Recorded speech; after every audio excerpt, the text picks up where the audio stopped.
Thank you all very much. It is great to be back in this big room with leaders from across our region for the Partnership's annual meeting. Appropriately, regionalism is the theme of this year's event. No business, no community, no governmental entity exists in a bubble. Not in today's connected, tech-enabled world. When major corporations invest more than $5 billion in capital improvements, expansions, and new construction in St. Louis County, as they've done since 2015, and when those investments generate more than 5,700 new jobs and retain over 30,000 positions, as they have, the benefits ripple throughout the entire region. The fact is, when you improve St. Louis County, the population leader and strongest economic engine in the state, you improve the entire metropolitan area. While we have focused on county residents, our administration has always and also looked beyond the county's boundaries to gauge the potential impact of any of the major initiatives that we have undertaken. From the day I was sworn in as county executive in January of 2015, our administration identified the areas of focus that are key to moving our region forward.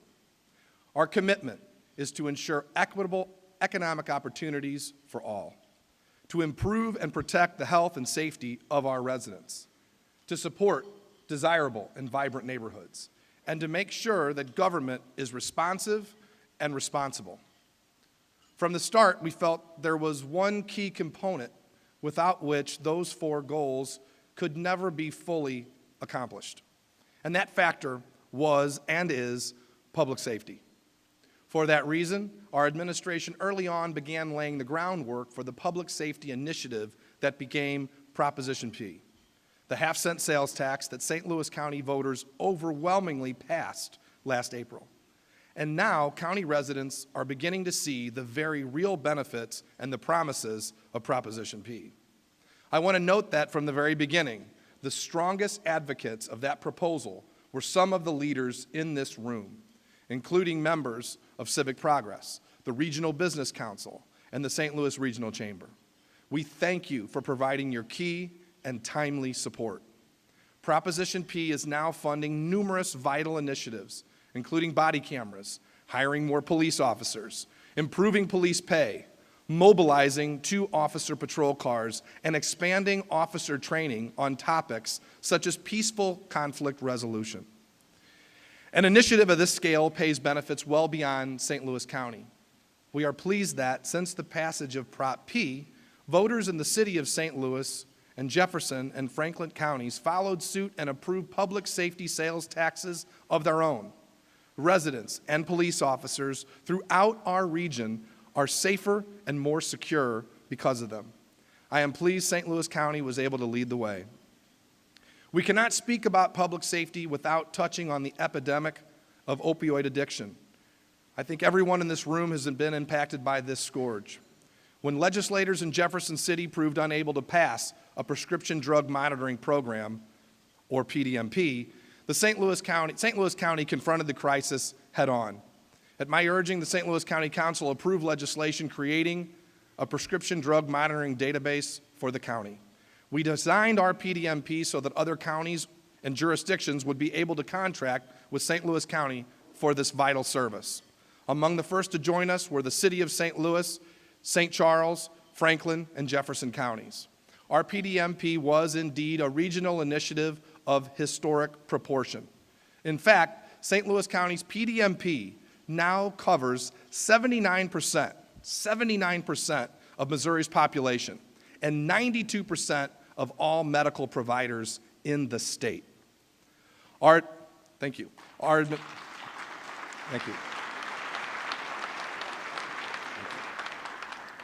Our administration also recognized so long as one area of the county lagged behind, the rest of the county could not reach its full economic potential. For that reason, much of our administration's work to date has been focused on North County. And we recognize that the revitalization of the once dead Northwest Plaza Mall would play a key role in that effort. In the remodeled and rehabbed crossings at Northwest, we saw an opportunity to boost North County while also improving the efficiency and accessibility of key county governmental services. We moved several departments that had been scattered in various locations, including the Elections Board, Workforce Development, Municipal Courts, and Human Services to this modern, high-tech center. County government's reputation as a strong and reliable entity has proven a key factor in the success at the crossings. With county government and other businesses, such as Charter Communications, as major tenants, and as you heard, Save-A-Lot, numerous businesses followed and signed leases there. As you saw in the KTVI report, a once dead mall is now a thriving commercial and governmental nexus. Thank you.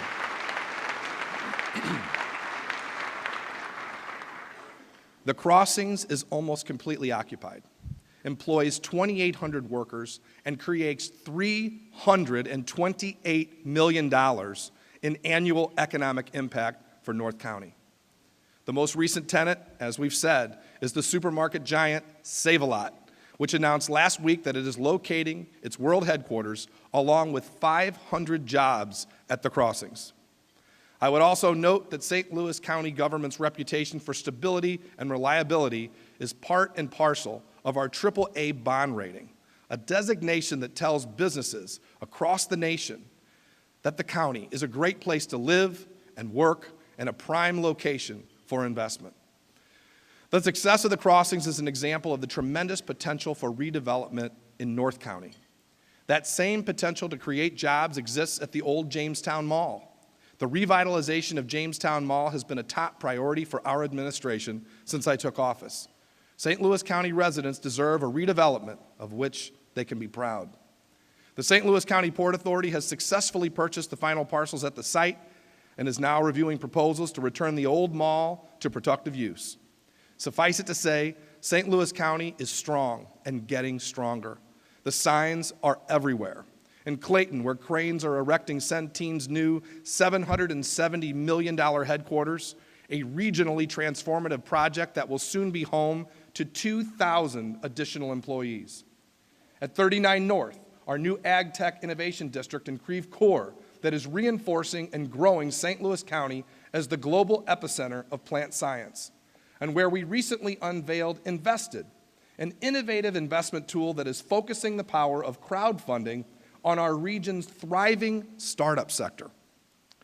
At Clayton-based Varsity Tutors, one of the region's fastest growing and best funded tech startups, which has raised an additional $50 million in capital investments this year. At the Boeing plant in North County, where a new contract to upgrade Navy fighter planes will keep the Super Hornet assembly line rolling well into the next decade. And just this week, the announcement that the biologic drug company Thermo Fisher is investing $50 million in its county manufacturing site and adding 80 new jobs there. These are just a few examples where construction, expansion, and investment in St. Louis County are pointing to a brighter future for our entire region. But to repeat, no such developments exist in a bubble.